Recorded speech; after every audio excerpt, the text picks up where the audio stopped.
Today, we make history. We have not ever Ever. in the history of this channel Mm-hmm. created one quarterback dynasty content. That is But correct. there is a good portion of you, a few of you out there who, for whatever reason, are so stubborn and you won't switch over from Superflex. So today we are going to give you a one quarterback dynasty rookie mock draft. We are going to go back and forth, and we will see. We'll also talk about the landing spots for these players. Do us a massive favor, drop a like, subscribe if you like Dynasty content, and comment down below why you are absolutely insane and you're still doing one quarterback leagues. Okay? Just comment down below. And if you take anything away from this, switch to Superflex. Superflex is so fun. But let's go ahead and do this for all those people out there. This is for you. For all those people out there who are still in one quarterback formats. All right. We have landing spots. We have draft capital. And we are basing off of a mock draft. So, Badake, I'm going to go ahead and give you the first pick. I'm going to make it easy on you here. The 101, it is obviously not super flex, so we're not thinking about quarterbacks in the first round. Yep. And so let's go ahead and start off here with the 101. Yeah, sure. I mean, I think that's pretty obvious. I think he is consensus 101 in super flex and in one quarterback league. That's Bijan Robinson. And in this mock draft, he is going to the Tampa Bay Buccaneers in the first round. And that is a perfect situation because, I mean, who else is there? Well, technically you have Mike Evans, Chris Godwin, but like, there's no one in the backfield that is competing. Well, Rashad with him, White. Right? Rashad White. I think it's pretty clear what's going to happen. No, I agree. I mean, well, if you're asking who else is there, Rashad's there. But right. I agree. It doesn't matter where Bijan goes. He's probably taking over the workload. Exactly. And he's going to be a centerpiece of an offense. So we don't need to overthink that. We all love Bijan Robinson. Don't overthink it. 101. And I think in Superflex and in one quarterback formats, it's Bijan. Don't overthink it. Yep. Take him there. All right. I have the 102. 102, baby. And I'm going to take my wide receiver one. Actually changed as we were finalizing our rankings this week, Badake, for Patreon. We're about to release this huge Patreon package. Yes, I changed so much information on the rookies, on Dynasty rankings in general. And I actually only have one player in my tier one at the wide receiver position now. Used to have two. Now I only have one. I just feel more comfortable with him than anyone else. That is Jackson Smith-Njigba. I'll take him here. In this mock draft, he goes to your New York Football Giants. Come on, baby. Talk it up. At the end of the first round. So I like that landing spot. I mean, he instantly becomes your wide receiver one. No questions asked. Yep. And hopefully your team is able to take the next step next year with Jackson Smith, with someone who is reliable over the middle field. I think he can play outside. I think he can play in the slot. I think he's a very versatile player. You know, for those out there who are worried about his slot usage, how about Justin Jefferson? Did you like Justin Jefferson coming out of college? Because Justin Jefferson played over 90% in the slot. So Jackson's going to be able to translate in the NFL. I'll take him here. I think he's could probably get over 110 targets as a rookie in that spot. Oh, 100%. They're just going to be peppering him over there in the Giants if he does get this opportunity. All right, my wide receiver one, technically the second wide receiver off the board here, and I think we all know who this is if you've been following the channel. If you're new to the channel, he is my wide receiver one, Quentin Johnston.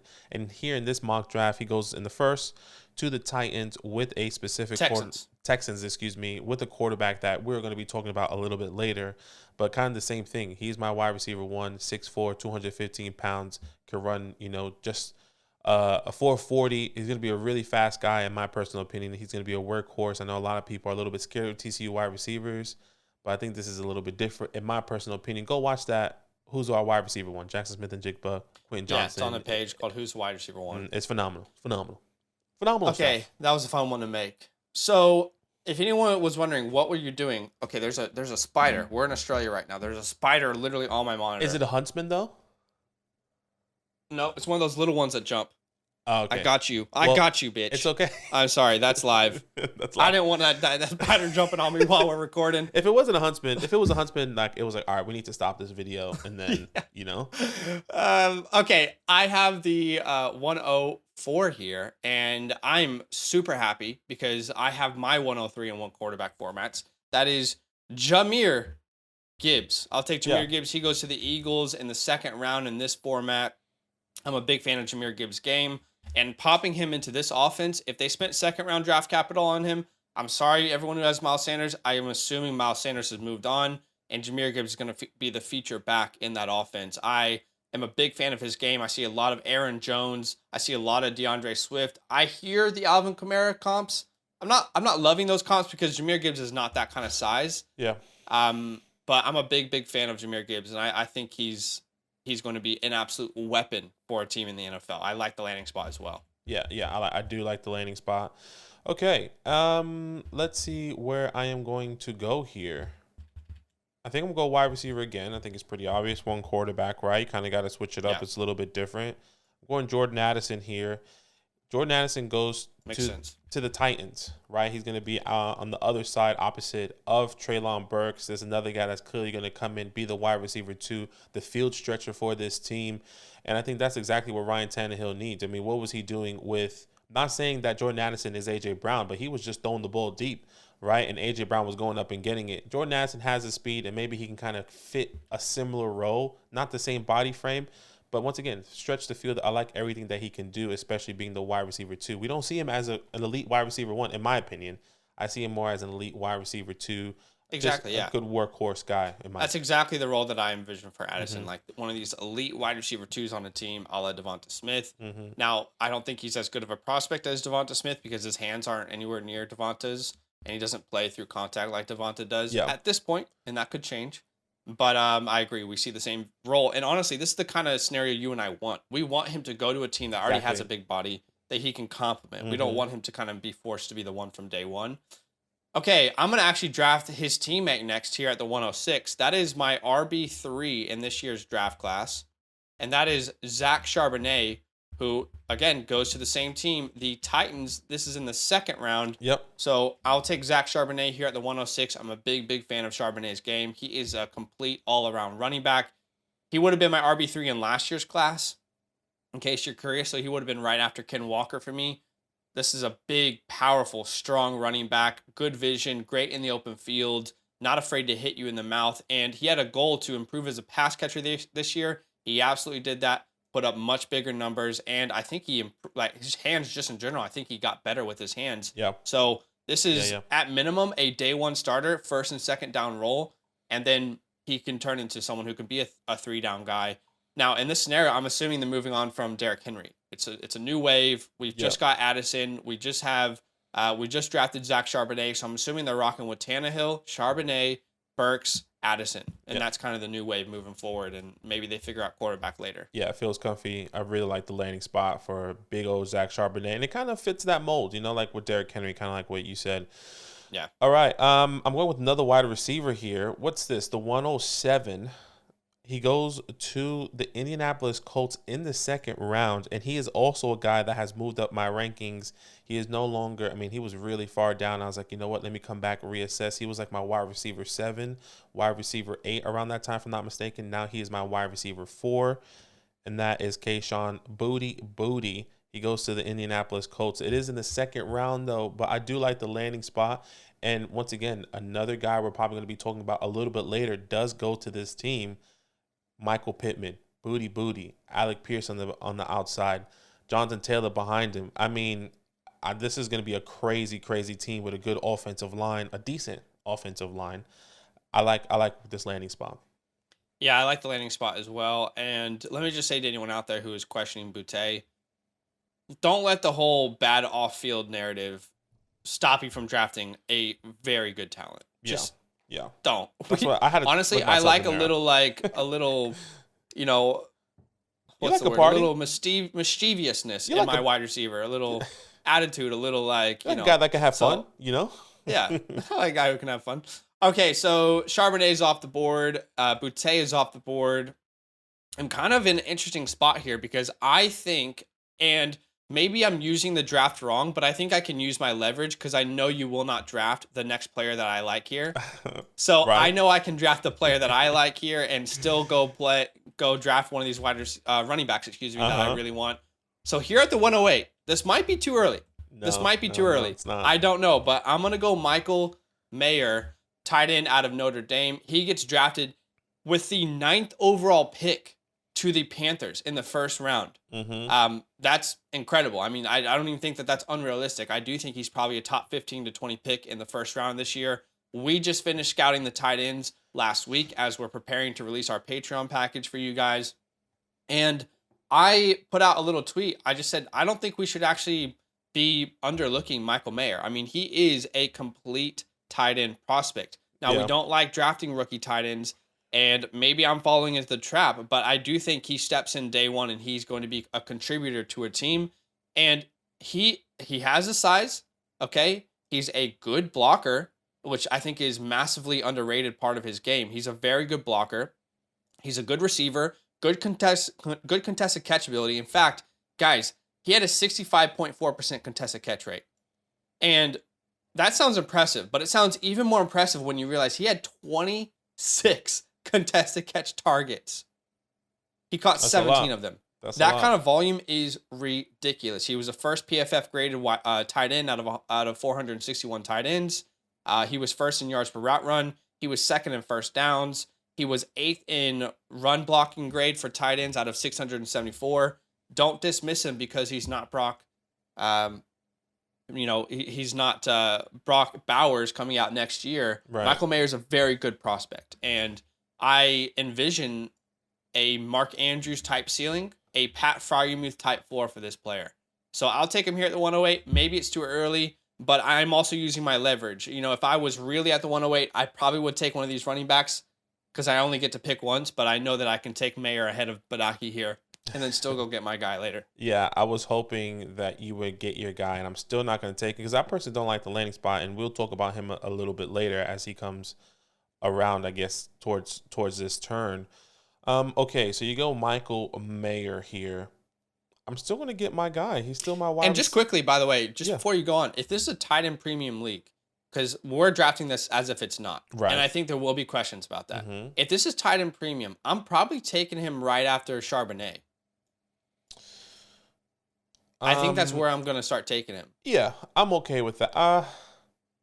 I'm still tight end premium. I might even take him ahead of Charbonnet, depending on how big the premium is. Yeah, depending on how big the premium is, I think this is still comfortable. I don't know. I mean, tight end premium, people really go all out and they really get up there. I'm still okay with this spot with a tight end premium. Yeah, I think I might go earlier. Like, I really have the chance to potentially get a Mark Andrews, Pat Fryermuth type player. I think I'd probably take him at the 106.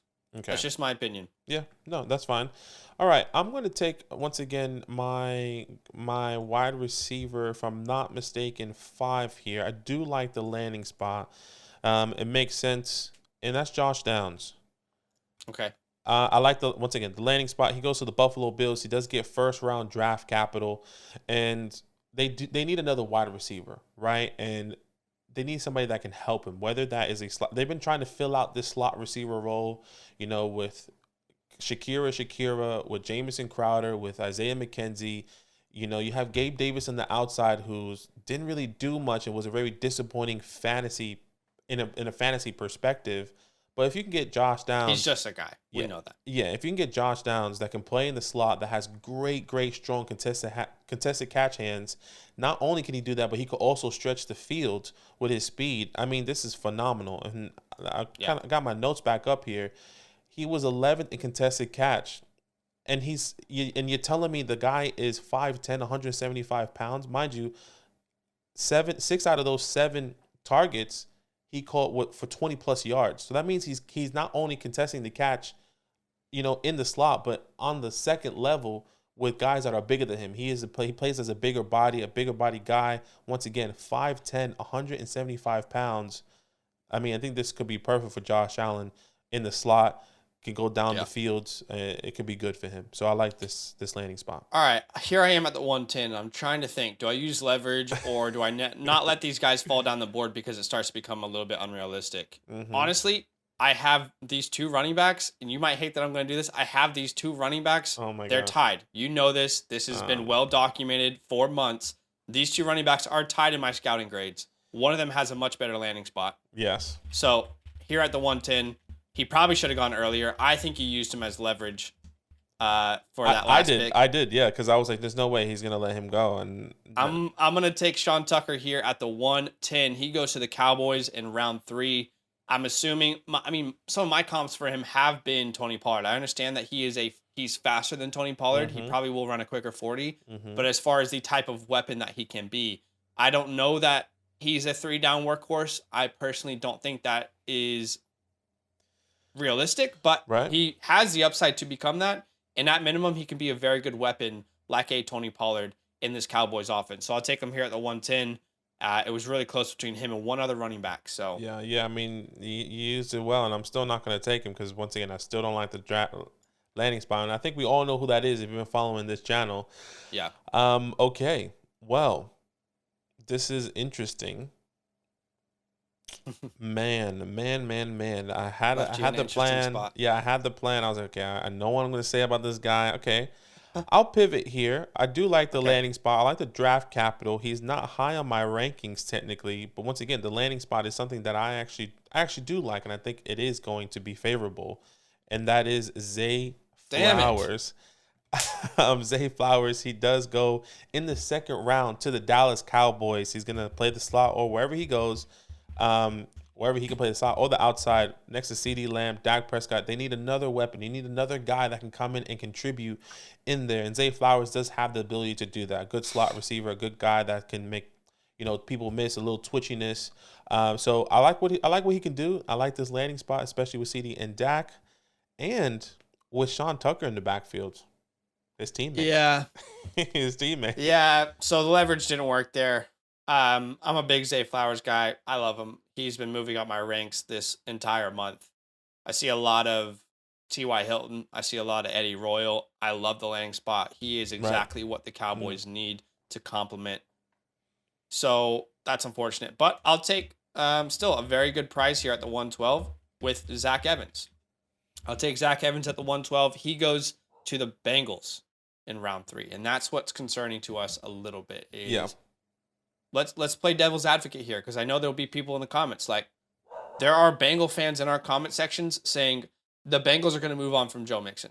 I don't know I don't know if they will. Like, I don't think that they will. You guys seem very confident that they're going to do so, but let's just play devil's advocate. If they do, this is probably the steal of the draft so far. If they don't, I'm not sure when Zach Evans becomes a future running back, if ever. And I do think that's within his locker. I think that's within his opportunities. 6 foot 215. I see a lot of Miles Sanders, a lot of Melvin Gordon in his game, an explosive running back.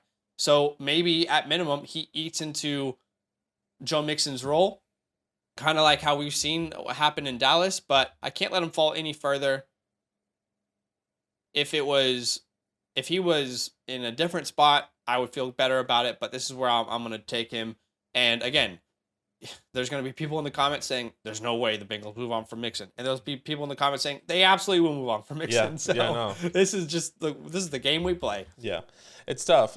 We have no idea what's going to happen, but hey, I think this is a interesting landing spot for Zach Evans. I think any other team, I feel like Zach Evans to the Cowboys, that's more intriguing. Hey, it would be interesting. Okay, agreed. Let is start of the second round here at the 201, and I think this one's pretty easy for me. I like the landing spot. He goes Xavier Hutchinson, and he goes to the Green Bay Packers with good draft capital in the middle of the third round. You have Christian Watson, the speedster. Xavier Hutchinson's the big body guy, exactly what they needed. Clearly, the better Romeo Dubs, essentially, of what you were hoping for, what you kind of saw the glimpses of Romeo. I think this is exactly what Xavier can do. A better guy, a little bit more of a workhorse that can come in and be the wide receiver, the wide receiver 1 potentially, or wide receiver 2, depending on how they want to see, how you guys see it, for Aaron Rodgers if he does stay. And if he doesn't stay, we're big believers here of Jordan Love. So hopefully Jordan Love or Aaron Rodgers is there and Xavier Hutchinson can grow with these guys. Or really can't really grow with Aaron Rodgers, but you can learn a lot from him. Sure. Yeah, I love Xavier Hutchinson. You guys know that on this channel. My wide receiver 5 at this very moment. I don't think he has the ability to overtake Christian Watson, but I think he's a really good complement and could help this team go more pass focused. I had a lot of comps to, I believe it was Adam Thielen, and I believe it was Adam Thielen and Terry McLaurin. I'm a big fan of his game. Both of those players were not drafted high. They both developed. They always had talent, and it kind of fell together for them. So I'm a big fan of that pick there at the 201, and you sniped me. You absolutely sniped me. Here at the 202, I'm going to go with another wide receiver that I really like. His name is Rashee Rice out of SMU. Rashee Rice in this draft, he goes to the Patriots in the second round. And some people don't like this landing spot. I'm from a different perspective there because I don't think there's anyone on that Patriots roster that can bring you what Rashee Rice can. Who? I mean, Tyquan Thornton, field stretcher, but he doesn't have the type of body Rice has. I don't know that he can handle a large amount of target share like Rashee Rice could potentially get. I believe he's at 6'2", 206, if I'm not mistaken, but big, aggressive body, kind of bulldoze mentality in the open field, good contested catcher, incredible athlete. I like him here at the 202, and maybe this is what Mac Jones needs to kind of take that next step. I think you instantly are competing for wide receiver 1 target share with Rashee Rice. Maybe not from day one, but let's say like second half of the year in 2023, you start to kind of get that respect. So yeah, I'll take him here at the 2-2. No, it definitely makes sense. Yeah, Bill O'Brien now over there with the Patriots is going to be interesting. I mean, maybe this is the big DeAndre Hopkins type of guy that they need ish. Not saying he is DeAndre Hopkins or talent wise. Anyways, just want to make that clear. 203. Interesting here. Interesting. I'm looking down. I see one guy. Lots of options. Yeah, a lot of options. I see one guy, and I feel like this feels early. This feels early, but I like the landing spot. And I think we've said this with so many other people. That's Chase Brown. He goes to the Miami Dolphins with good draft capital in the 3rd round. I mean, we said this with Zach Evans. We said this with Sean Tucker. We said this with Zach Charbonnet. Why not Chase Brown to the Miami Dolphins? And if you guys don't know who Chase Brown is, 329 attempts in college in Illinois. So just this year. This year, yeah. I mean, he was the workhorse. They ran the guy to the ground. He has good speed. In my opinion, decent vision. He was one of my top running backs in this class. My sleeper running backs, I would say, in this class. I love what Chase Brown can do, especially with the opportunity here with a fast team. Chase Brown has the speed, probably not the elite speed, just under elite. I like Chase Brown. Yeah. Going to the Dolphins. Yeah, this is probably one of those players that you and I see very, very differently.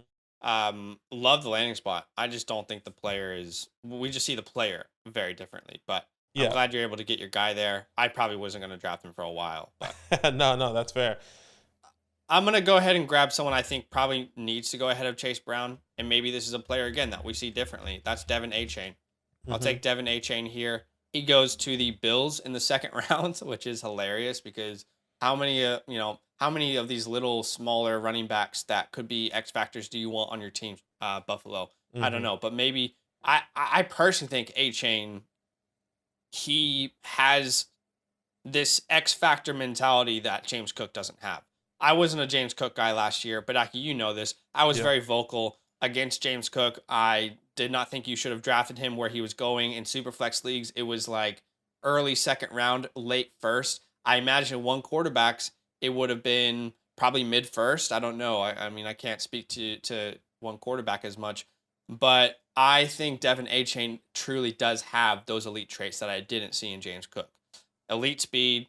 As far as like a stop and start twitchy type player, he has that. He's a very good pass catcher and he's handled a large workload. We've been able to see that. Now, do I think he's someone that should be in top 3 rankings for the running back position? No. And I think there are people out there who do believe that is the case. I am not one of those people, but I'll take him here at the 204. I feel really good about the risk reward at this point in the draft, but obviously there's concerns about the size. I think he's about 5'9", 185 pounds. And he's probably 185 pounds wearing all of his clothes and soaking wet. But we'll see what he weighs in at the combine, and then we won't have to guess anymore. But I'll take him here. I like the risk reward at this point. Yeah. Once, like Zach said, a guy that we see completely different. I don't think he fits this offense. I don't think he'll be able to protect or do those type of things. But yeah, maybe he'll find a way in the passing game. But it was like, why draft Devin here if you have James Cook kind of.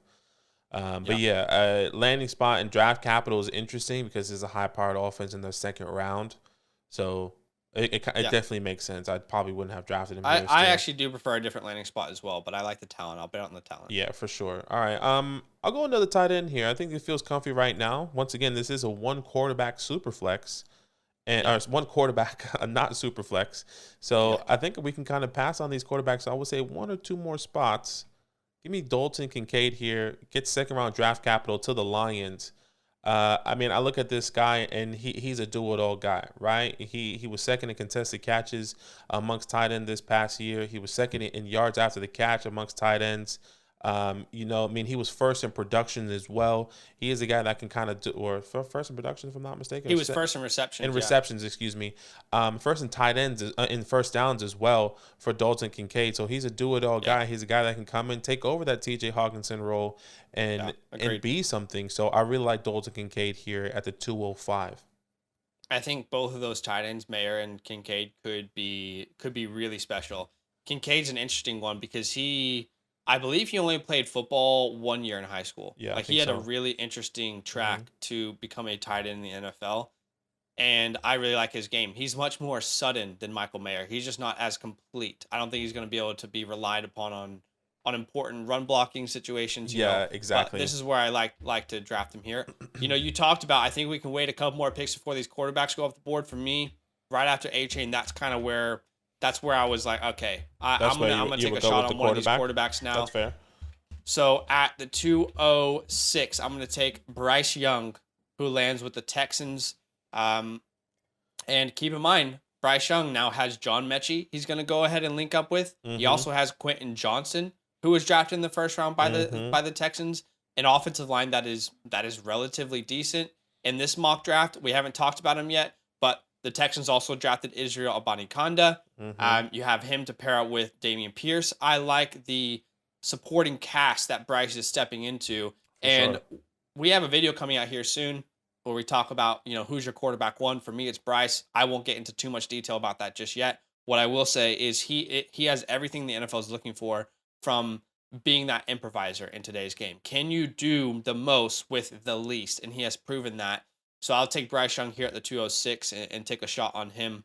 I'm a big fan of his game. Okay, well, I mean, it's only the size. That's the only thing people are worried about.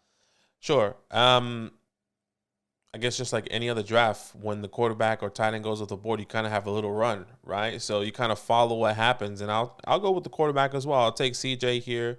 Kind of like what Zach said, I think we're both on different sides. He's Bryce Young, I'm CJ, and then we can kind of watch that video a little bit later. He lands here with the Indianapolis Colts, and they also acquire Kayshon Boutte, who went here at the 107. So you get CJ Stroud, Kayshon Boutte, Michael Pittman, Jonathan Taylor, Alec Pierce, a good offensive line, decent offensive line. I keep saying good. It was good before, and they lost a couple pieces, but a decent offensive line now, with hopefully soon to be a good head coach. I hope. I really hope so. I hope it's not Jeff Saturday. But, hey, if you can get CJ on this team, I think this could be a turning point here for the Colts. Jeff Saturday. Yeah, not Jeff Please, Saturday. not Jeff. Please, my gosh. No disrespect, Jeff. All right, I'm going to go back to the wide receiver position here. I'm going to grab one of your guys because he would have been next on my board after Stroud. I hate to take him away from you, but I'll take Parker Washington here at the 208. Parker Washington goes in the second round to the Jags. I'm not loving the landing spot because I feel like Parker, to me, he is one of those guys who's actually not going to be able to play on the outside. I don't see it, but maybe he can. So if we look at him in the slot, Kirk is clearly the best slot wide receiver there. I don't know. I'll bet on the player is all I'm going to say here. I'll bet on the player. He goes to the Jags in the second round. Good offense. I don't know. Maybe he carves a role, but there's a lot of names there now to compete with. Zay Jones found a role. Calvin Ridley's going to be the one. I feel like Kirk's going to be the slot. And then where does Parker go? I don't know, but I'll take him here. Yeah, it's unfortunate of the landing spot with Parker Washington here in the Giants. I mean, hopefully he can carve out a role. Maybe some of these guys move on. Just don't know what's going to happen with Parker, but love the talent there. And in the draft capital in the second round, so maybe they do move on with somebody. Okay, the 209 here.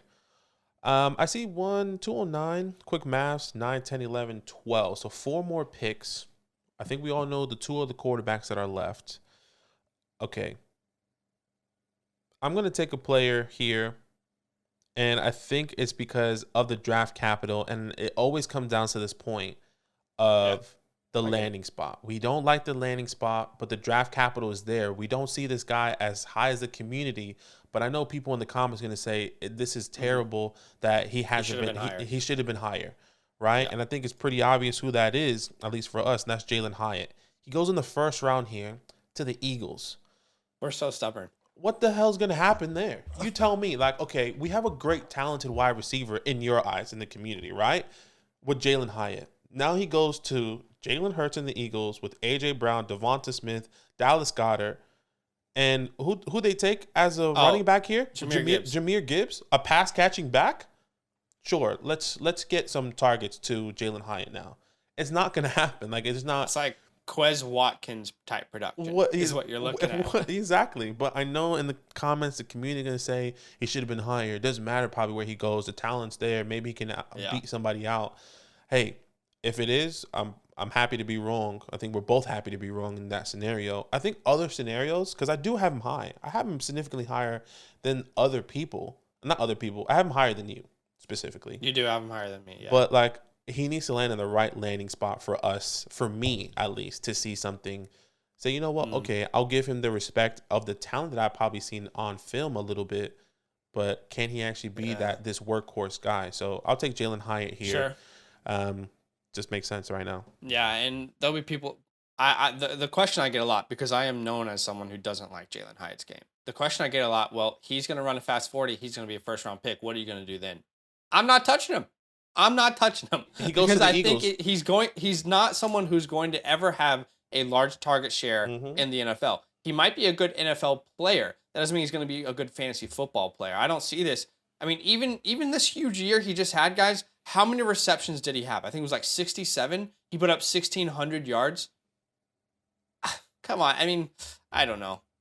Yeah. You're right. He should probably be, if we were less stubborn, he should probably be taken higher. No doubt. But I think a lot of things matter. I don't see it happening. The speed happens, right? The speed's there. Great. He probably runs hypothetically the fastest 40 in the wide receivers. He goes to a team like the Eagles. What are you doing? Are you still excited to take him in the first? I don't think anyone would be excited to take him if he goes to the Eagles, right? What if he goes to the Bengals? Are you excited there? Because the expectation with Jamar Chase and T. Higgins thing. Maybe they move on from T, like people keep saying, which I think is ridiculous. Exactly. To move on from T. Higgins, but I just don't see that. I don't see that scenario. I don't see that outcome, or I just don't. Just doesn't make sense with these landing spots that they keep giving him. So, 209. He's just such a limited player in my eyes, and for me, he's one of those players. Hey, I might miss out on him, but I'm out. I'm sorry, guys. I'm not with you. I'm out. And maybe I have to learn my lesson. But here at the 210, I'll take my sleeper running back of the year. That video dropped last week. I'll take Israel Abanikanda forever. He goes to the Texans in round 4. So he's going to be a good complementary piece to Dameon Pierce. And let's see what happens. I mean, put him in a ring. Let's see who gets RB1 consideration. So now you're up here at the 211. What are we thinking? Yeah, 211. I mean, do we still not go quarterbacks here? I mean, I don't know. I feel like this is a bit tough. I feel like 211, two last spots to be go. clear, you and I have very little knowledge of one quarterback. So I feel like we don't understand why you guys would put yourself through that kind of pain. But here we are trying to do it for you. So I'll take. You know what? Since based off the mock draft and the landing spot, I'll take Will Levis here. Okay. Because the other quarterback technically didn't get drafted. Really? If I'm not mistaken, unless we didn't put down the team name. But okay, let me double check. Just double check that. But I'll talk about Will Levis because I still believe in Will. Look, Anthony Richardson is higher now. I have moved him up higher. If you guys know me, I do believe in Will Levis. I believe in all the tangibles that he does bring as an NFL quarterback, as a prospect, not an NFL quarterback. But if he does go to the Raiders, I'm not the biggest fan of the Raiders because I think they're in a weird spot. They're not going to rebuild. They just traded for Devontae Adams, 29, 30-year-old wide receiver. They got Josh Jacobs there. They're probably going to re-sign. Will Levis essentially sits for 1 year, right? In this scenario, they probably go a veteran quarterback. Maybe they go Jimmy G. Maybe hypothetically Tom Brady or Aaron Rodgers. Will Levis sits behind them for a year or two. And then you kind of get a little bit of growth. So I believe in Will Levis, the player. I believe in the tangibles. I believe everything that he can do, that he can bring. But it's just tough. It's tough, man. Yeah. It's really tough to like. I can respect it. Yeah. I'm not a Will Levis guy. That's been very well documented. We don't need to waste your time for me screaming at you as to why Will Levis could be a bust. But I do love the next quarterback. This is where I was going to go quarterback as well. And this to me, I mean, at the end of the second round, you have a chance to have the highest ceiling player in the entire draft. That's Anthony Richardson. I'll take him here at the 212. He actually did get drafted to the Vikings in the first round. At the end of the first round. I love that landing spot. Pretty good offensive line. You have your centerpiece left tackle and Christian Darrisaw. You got Justin Jefferson. You've got a good running back in Dalvin Cook. Let's see what they do with him. But I'll take him here at the 212. I mean, we're talking about potential elite production on the ground. Like, just what you saw Justin Fields do this year. Mm-hmm. Anthony Richardson has the ability to have that kind of production on the ground at the quarterback position. So he's one of those guys where, some of these players, maybe it's easier to find players who aren't going to have this kind of rushing production, and Richardson should go higher. I don't know, but yeah, he has that potential to put up 1,000-yard rushing seasons in the NFL. The Cam Newton body, I'll take him here at the 212. So that's it. That is the one quarterback rookie draft. It's all love. We're just kidding when we say stop putting yourself through pain. But honestly, if you're not in a Superflex league, tell us why down below. I mean, is it just like your league is just stubborn and they don't want to go to a Superflex league? Because there's not a single person that I've ever talked to, and we've been in fantasy for a while, and Dynasty for a while. There's not a single person I've ever talked to, Badake, that has regretted going to Superflex. For sure. Not a single person. Everyone falls in love with it. But we wanted to do you guys a favor. We wanted to do this video for you. Let us know what you think. Like the video, comment down below your thoughts, and subscribe, and we'll see you in the next one. All love. Yo, what's good? Thanks for watching. We got a lot more videos. A lot more. If you want more videos. Watch it. You can also subscribe. Right now. If you want to. You need to. And lastly, don't forget that you can sign up to support the show and get exclusive content by going to patreon.com/fantasylandfam.